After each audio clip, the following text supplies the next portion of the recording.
Information about the QuickBooks Online plans and their report can be found under the QuickBooks Online website.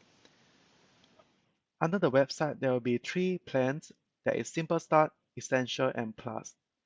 To find out more about the reports for each plan, we go down to the page and we can see that there's 14 reports for Simple Start, 40 for Essential, and 65 for Plus.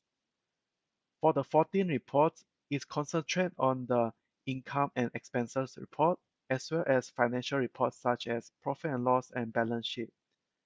As for Essential, the additional report will focus more on the bills report, user access report, supplier bill and payment report, and currency report. As for the Plus version, the additional report will be inventory report, budget report, income and expenses report by project, and sales report.